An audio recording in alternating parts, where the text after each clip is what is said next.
Ceci est une émission payée par l'heure de la bonne nouvelle.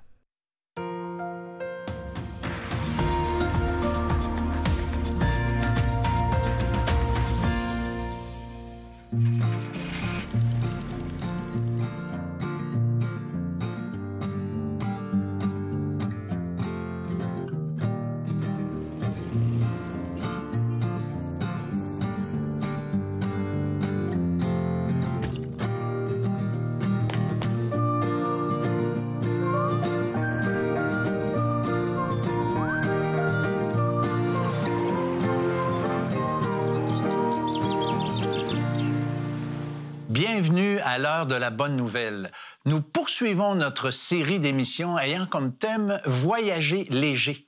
Et aujourd'hui, on va aborder le thème du fardeau des inquiétudes, Jean-François. Oui, effectivement. Le fardeau des inquiétudes, c'est particulier.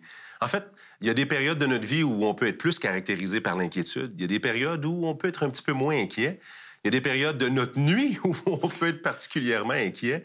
Puis, c'est drôle, l'illustration que j'ai par rapport à ça, c'est que c'est un petit peu comme les maringouins, tu sais, en été. T'en tues un, puis il y en a d'autres ailleurs, puis c'est comme quelque chose qui nous tourne tout le temps autour de la tête. Mais l'inquiétude, ça peut dégénérer avec le temps. Ouais. Ça peut devenir une source de découragement. Ça peut conduire à l'anxiété. Et puis, nous, on ne veut pas se substituer au travail des professionnels qui peuvent aider à plusieurs niveaux, à ce niveau-là, mais on veut vous présenter une solution spirituelle que Jésus nous propose. Et puis, mais avant, comme d'habitude, on est intéressé de savoir qu'est-ce que vous pensez de ces fardeaux-là, dont celui de l'inquiétude. Et puis toi, tu es allé rencontrer les gens sur la rue. Oui. Qu'est-ce que tu leur as demandé? Je leur ai posé la question, comment faites-vous pour apaiser vos inquiétudes? Bien, de la lecture. De la lecture sur l'histoire. J'adore faire ça, ça m'apaise. Sport. Je bouge. Quand je bouge, la mentale vient avec. Ça, c'est une très bonne question. M'en libérer ces temps-ci, je peux dire que je suis pas mal pris dedans, mais c'est sûr, c'est aller chercher de l'aide le plus possible puis aller puiser dans les ressources que j'ai. Je pense pas qu'il y ait de façon universelle. C'est assez difficile à dire à une personne comment s'y prendre. Je pense que les difficultés de la vie, là, on s'illusionne si on peut totalement s'en débarrasser. On aimerait bien ça certains jours, mais ils vont toujours être là. Peut-être s'écouter un petit peu puis travailler avec ce qu'on a. Et c'est là, je pense, pour revenir un peu à votre question du début, c'est là qu'on devient plus fort quand on est... Si ça nous tue pas, ça va nous rendre plus forts. Je fais du skate, je sais pas... Je pourrais pas te dire vraiment, là. Je fais juste vivre ma vie, là. Moi, je suis chrétienne et je crois en un Dieu. Et je sais que quand j'ai mes problèmes, je les confie à Dieu. Et je sais qu'il est là pour m'écouter et puis, paf, la solution vient. Jean-François, comment tu réagis à ce qu'on vient d'entendre? Assurément, les maringouins sont alentour de la tête de tout le monde. Okay.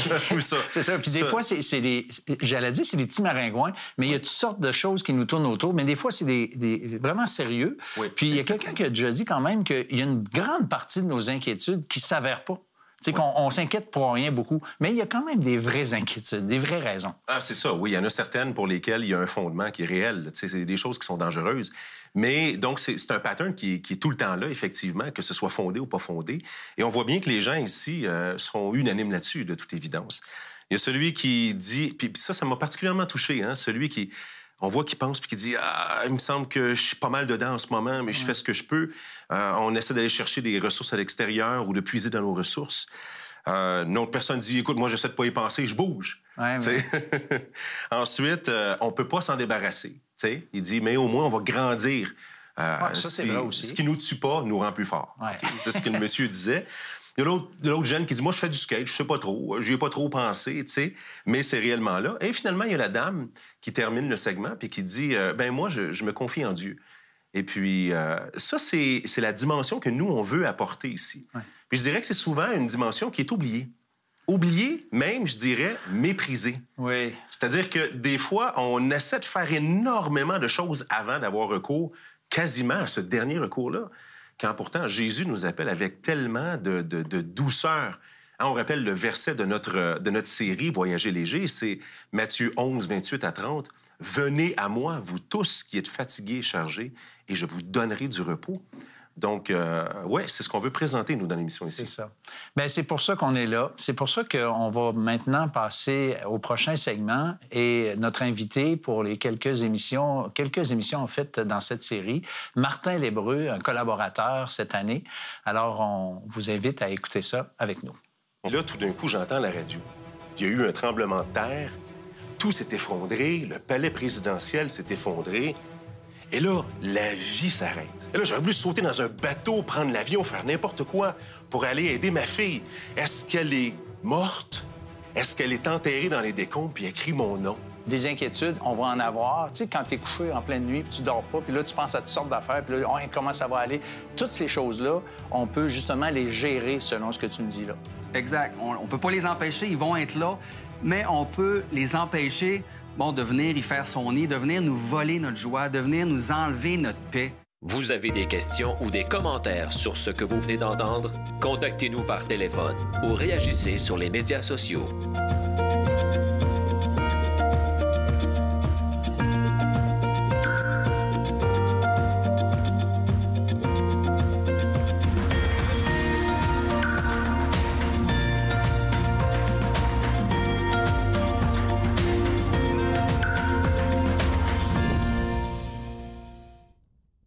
Alors, comme promis, on est avec Martin L'Hébreu. Bonjour, Martin. Bonjour. On traite aujourd'hui du sujet des inquiétudes.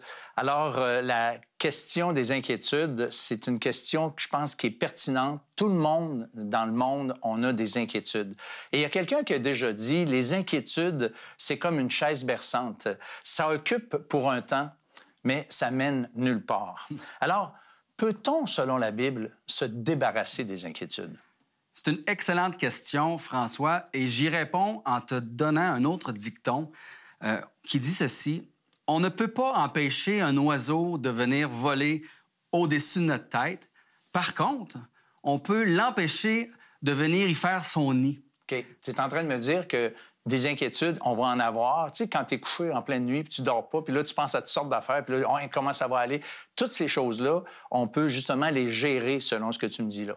Exact. On ne peut pas les empêcher, ils vont être là, mais on peut les empêcher de venir y faire son nid, de venir nous voler notre joie, de venir nous enlever notre paix, nous empêcher de dormir, justement. Et même la Bible, François, nous affirme qu'on peut avoir la paix malgré le tumulte autour de nous, malgré toutes les raisons qu'on a de s'inquiéter. La Bible dit qu'on peut avoir cette paix-là, parce que Dieu, la Bible dit qu'il est un Dieu de paix. J'ai une illustration, mon ami. Écoute, c'est un concours qui voulait illustrer la paix par des peintures. Et puis, il y en avait un, par exemple, qui avait présenté une peinture, c'était un lac, comme un miroir, tu sais, ça reflétait la tranquillité, la paix. Et puis, d'autres avaient fait d'autres peintures de toutes sortes. Puis, il y en a un qui avait fait une chute effervescente qui brassait, il y avait de l'écume. Et puis, derrière la chute, il y avait bien sûr un genre de rocher, une cavité. Et là, il y a un petit oiseau qui était là, bien tranquille, et qui, malgré le tumulte, tu vois, lui, là, il était en paix. Puis je pense que ça exprime un peu la réalité, tu sais. La paix, là, c'est pas comme la vie, là, il se passe rien, c'est tranquille. Non, non, non. La paix de Dieu, c'est autre chose. Bien, c'est une bonne illustration parce que le petit oiseau, il est sur le roc. Puis c'est un peu, c'est exactement ça. On est sur notre rocher, sur Dieu, sur le Seigneur Jésus, et on peut être en paix. Et je veux te parler d'un texte aujourd'hui qui nous dit que non seulement Dieu, il peut nous secourir dans nos inquiétudes, mais qu'il veut aussi. Il a le désir de venir nous secourir dans nos inquiétudes. Et le texte que je vais lire, c'est dans Matthieu au chapitre 6, et ça va comme ça. « Ne vous inquiétez pas pour votre vie, de ce que vous mangerez, ni pour votre corps, de quoi vous serez vêtus. La vie n'est-elle pas plus que la nourriture et le corps plus que le vêtement? Regardez les oiseaux du ciel. Ils ne sèment ni ne moissonnent. Ils n'amassent rien dans les greniers. Et votre Père céleste les nourrit. Ne valez-vous pas beaucoup plus qu'eux? Ne vous inquiétez donc pas en disant « Que mangerons-nous » ou que boirons-nous ou de quoi serons-nous vêtus?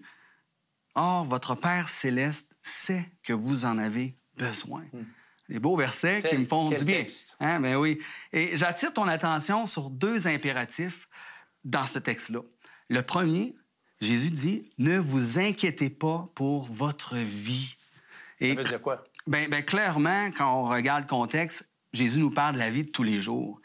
Les besoins terrestres, le manger, le boire, les vêtements. Tu sais comme moi que c'est facile de s'inquiéter de ces choses-là. Hein? Je vais pouvoir payer mon loyer ou l'épicerie. C'est des inquiétudes qui nous viennent. C'est facile, mais Jésus dit non, ne vous inquiétez pas de ces choses-là. Et son raisonnement, le Seigneur Jésus, ben si Dieu était capable de nous créer, nous donner un corps et la vie, est-ce qu'il ne serait pas capable de nous donner ce qui vient avec? Il sait bien qu'on a besoin de manger. Hein? Donc, c'est sûr que s'il nous a créés, il est capable de nous donner exactement ce qui vient avec. Et Jésus dit, votre Père, il le sait que vous en avez besoin. Le deuxième impératif que Jésus donne, regardez les oiseaux du ciel. Il dirige notre attention vers ces petits oiseaux-là qui vivent au jour le jour. Ils ramassent rien, eux autres. Ils ramassent pas de nourriture. Puis Dieu s'occupe d'eux. Dieu les nourrit à chaque jour. Puis Jésus dit, est-ce qu'on vaut pas plus que des oiseaux? C'est-à-dire, on a été créés, la Bible dit, à l'image de Dieu. Alors, si Dieu aime s'occuper des petits oiseaux, c'est sûr que Dieu veut s'occuper de nous aussi. Donc, Dieu, il veut et il peut le faire. Alors, pourquoi ne pas aller à Jésus? Pourquoi ne pas aller à lui avec nos tracas, nos inquiétudes, toutes les choses qui nous angoissent? Juste aller à Jésus. Il est capable, il peut le faire et il veut prendre soin de nous.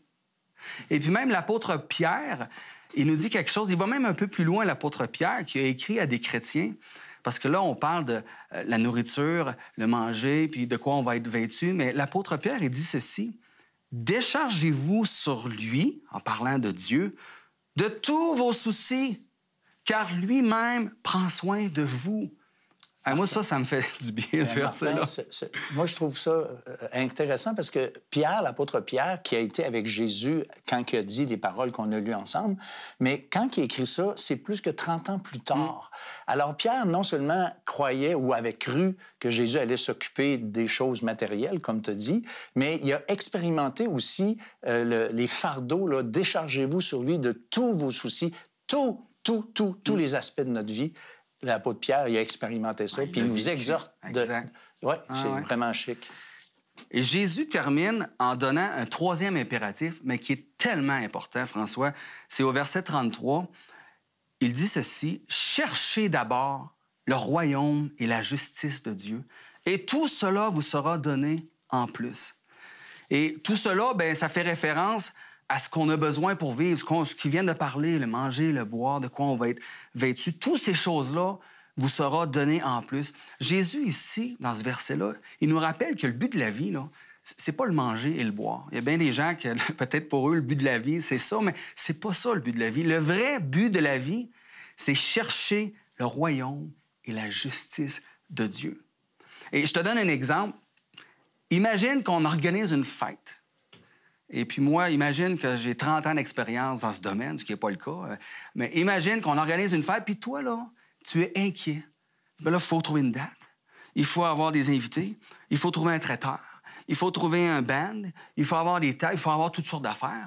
Puis là, tu es inquiet. Puis là, je viens te voir. Je dis, François, occupe-toi juste de venir à la fête. Je vais te dire la date, là. Occupe-toi de venir à la fête. Puis moi, je m'occupe du reste. Mais ça, moi, je veux bien, c'est bon ton exemple, mais toi, tu n'es pas parfait, tu peux oublier quelque chose.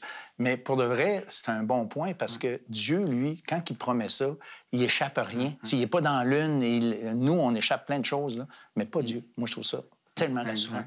Et Jésus, bien, c'est exactement ce qu'il nous dit. Occupez-vous de chercher Dieu, de venir à lui, puis moi, je vais m'occuper de tout le reste.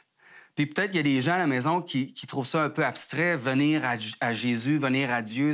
Concrètement, c'est quoi? Eh bien, venir à Dieu, bien, c'est premièrement devenir son enfant. Parce que, bon, vous avez remarqué, Jésus, il dit à quelques reprises, « Votre Père, est-ce que je suis un enfant de Dieu? » Parce qu'on ne naît pas un enfant de Dieu, on le devient. Et deuxièmement, bien, venir à lui pour qu'il s'occupe de nous. C'est devenu mon papa, je suis devenu son enfant. Bien, moi, je veux aller à lui pour qu'il prenne soin de moi. Puis c'est ça qu'il veut faire. Et ça me rappelle, quand j'étais en 6e année, François, j'ai vécu beaucoup d'intimidation à l'école. Puis je me souviens que je pleurais les matins parce que je voulais pas aller à l'école. J'avais changé d'école, école française, je vais avoir une école anglaise, je parlais pas l'anglais, donc intimidé beaucoup. Puis je me rappelle d'un matin où est-ce que je pleurais, et mon père m'avait pris, puis il m'avait bercé dans ses bras. Hey, en sixième année. J'ai pas 4 ans, là. C'est ça. Mais ça m'avait fait du bien, juste d'être dans ses bras. Puis en plus, il m'avait donné congé d'école cette journée-là. Ça marche. Mais non, mais ça m'avait tellement fait... Mais c'est exactement ça. Venez à moi.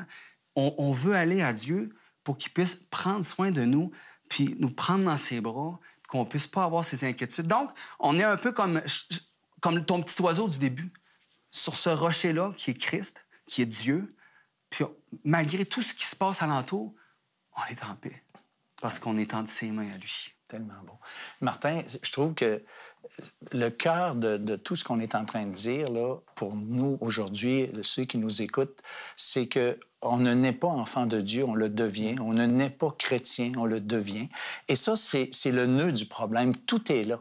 Et qu'est-ce qu'il faut faire maintenant? C'est venir à lui. Le Seigneur Jésus nous invite, il dit, « Venez à moi, vous tous qui êtes fatigués et chargés, et je vous donnerai du repos. » C'est un verset que vous allez entendre pendant toute cette série d'émissions, puisque c'est le verset thème qu'on a décidé d'insister. Alors, il y a un autre texte qui nous dit clairement qu'il y a un geste à faire. Et je lis dans l'Évangile de Jean, au chapitre 1 et au verset 12, ce qui suit. « Mais à tous ceux qui l'ont reçu, à ceux qui croient en son nom, elle a donné le pouvoir de devenir enfants de Dieu. » Donc, l'Évangile est un don, un pardon que Dieu donne, pas un pardon qui s'achète. Et l'importance ici, c'est de croire, un geste, une confiance dans ce que le Seigneur Jésus a accompli. Beaucoup pensent qu'ils sont des enfants de Dieu parce que, par exemple, ils vont à l'Église ou ils sont croyants ou peut-être ils se fient, comme beaucoup que je connais, ils disent que j'ai été baptisé, qu'à cause de ça, je suis devenu un enfant de Dieu. Mais c'est pas ce que la Bible dit. Le texte qu'on vient de lire, c'est pas ce qu'il dit. Au contraire, il faut faire un geste et ce geste-là ressemble à ceci. Vous devez reconnaître que c'est pas par le baptême ou par une autre chose quelconque qu'on peut être sauvé, qu'on peut avoir nos fardeaux enlevés. C'est par la foi en Jésus-Christ. On doit venir à lui et venir à lui, ça veut dire se confier parfaitement maintenant dans ce Dieu qui est capable de s'occuper de nous, autant bien sûr pour les fardeaux et les soucis de la vie quotidienne, mais le fardeau de la culpabilité, le fardeau d'un Dieu saint qui nous aime et qui veut nous prendre avec lui, bien, c'est possible, mais parce que le Christ sur la croix a payé le prix qui devait être payé pour que nous puissions retrouver cette communion avec lui et littéralement devenir un enfant de Dieu. Alors, c'est ce qu'il vous faut faire simplement dans une prière, lui dire, « Seigneur, je reconnais que je n'étais pas un enfant de Dieu. Maintenant, je veux être ton enfant.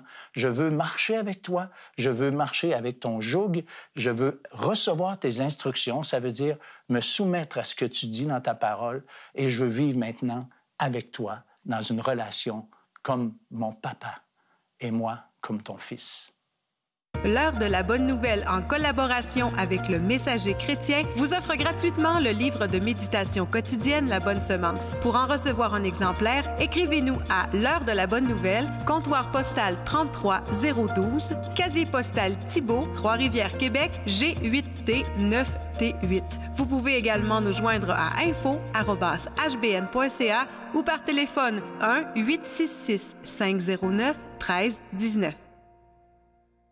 Vous avez des questions ou des commentaires sur ce que vous venez d'entendre? Contactez-nous par téléphone ou réagissez sur les médias sociaux.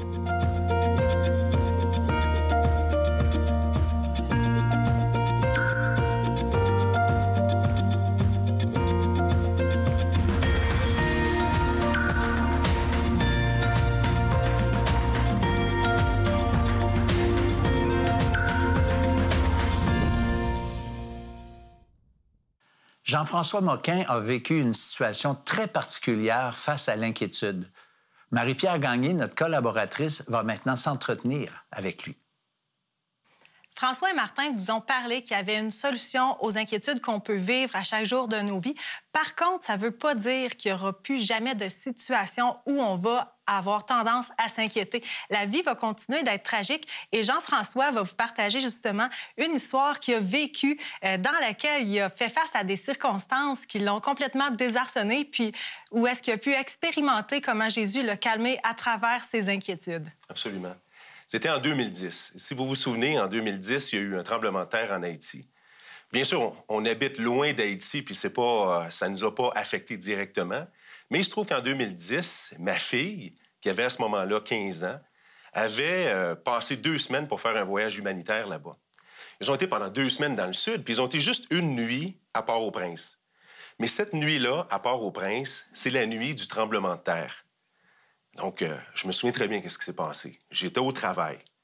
Et puis là, tout d'un coup, on se planifiait parce qu'on s'en allait la chercher le lendemain à l'aéroport et tout ça. Et là, tout d'un coup, j'entends la radio. Il y a eu un tremblement de terre. Tout s'est effondré. Le palais présidentiel s'est effondré. Et là, la vie s'arrête. Il faut comprendre l'inquiétude. Là, on a une inquiétude incroyable. Ma fille est en Haïti. Elle est où? Elle est supposée être dans un hôtel en ce moment. Puis là, les premières choses qu'on voit, c'est que tout s'est effondré. La vie s'arrête, littéralement. Et là, moi, je suis un père. Vous savez, c'est quoi si vous êtes un père à la maison? Et là, j'aurais voulu sauter dans un bateau, prendre l'avion, faire n'importe quoi pour aller aider ma fille. Est-ce qu'elle est morte? Est-ce qu'elle est enterrée dans les décombres puis écrit mon nom? C'était extrêmement, extrêmement stressant. Et là, encore une fois, des fois, les inquiétudes sont infondées. Là, l'inquiétude était fondée. On ne vit plus. Et puis, je crie à Dieu. Et puis, ça enlève pas le risque. Ma fille est quand même en Haïti. Et moi, je peux quand même pas l'aider. Mais il s'est passé quelque chose que je pouvais pas anticiper à ce moment-là. L'inquiétude était réelle. Je sais pas si elle est morte. Je sais pas si elle est mourante et qu'elle a besoin de son père. Et là, je prie. Et là, c'est pareil comme si je voyais qu'il y avait comme une ligne. Je demandais à Dieu, d'une certaine manière, c'est comme un triangle. Je demandais à Dieu de me donner accès à pouvoir parler à ma fille pour la rassurer, pour pouvoir l'aider. Toutes les lignes de communication étaient brisées et tout. Et là, tout d'un coup, c'est comme si pendant que je priais Dieu, Dieu m'a donné une paix qui n'est pas humaine. Et là, il m'a fait comprendre, tu vois, quand tu t'adresses à moi, parce que moi, tu as fait de moi ton père, tu es venu à moi, ta fille aussi a cette relation-là avec moi. Quand tu t'adresses à moi, il faut que tu saches que moi, je prends soin d'elle. Mais là, j'ai aucune idée, là. Ça vient pas de régler le problème, là. Je sais toujours pas si elle est vivante, si elle est enterrée. Mais là, il y a quelque chose de surnaturel qui s'est passé à ce moment-là. Cette chose-là, c'est qu'il y a une paix qui a rempli mon cœur. C'est incroyable. Et là, je me suis mis à pleurer. Et là, j'ai tout simplement dit à Dieu, prends soin de ma fille. Je peux pas le faire. Prends soin de ma fille. Et là, ça a été ça, la requête après ça. Bien sûr, on dort plus. Ça a pris 48 heures, en fait, avant qu'on ait des nouvelles de ce qui s'était passé.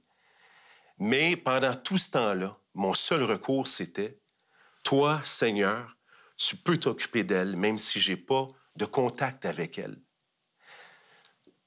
J'ose dire, par la grâce de Dieu, notre fille n'est pas morte. En fait, leur hôtel dans la région où ils étaient, c'est le seul hôtel qui est resté debout puis qui ne s'est pas écrasé. Il y a 250 000 personnes qui sont mortes là-bas. Il aurait pu arriver n'importe quoi. Je ne sais pas pourquoi. Elle a survécu. Puis c'est pas parce que je me suis confié en Dieu que ma fille n'est pas morte. Il y a plein de monde qui ont prié puis qui ont vécu la tragédie. Puis le point, c'est pas ça. C'est important de bien comprendre.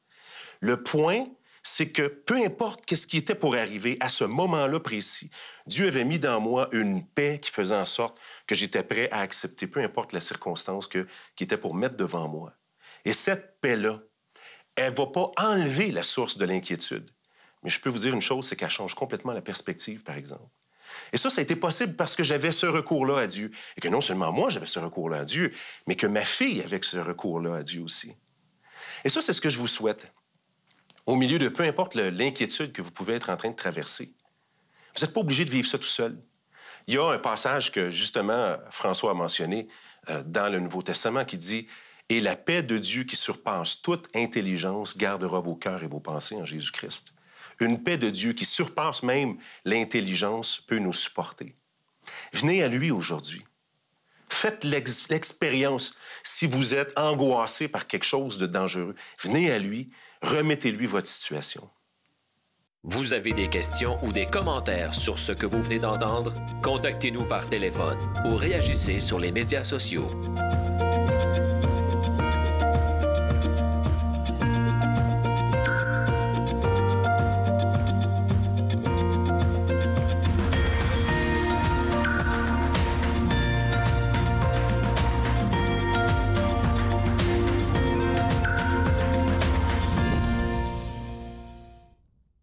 Alors, Jean-François, je trouve que c'est pas la première fois, moi, que j'entends ton histoire.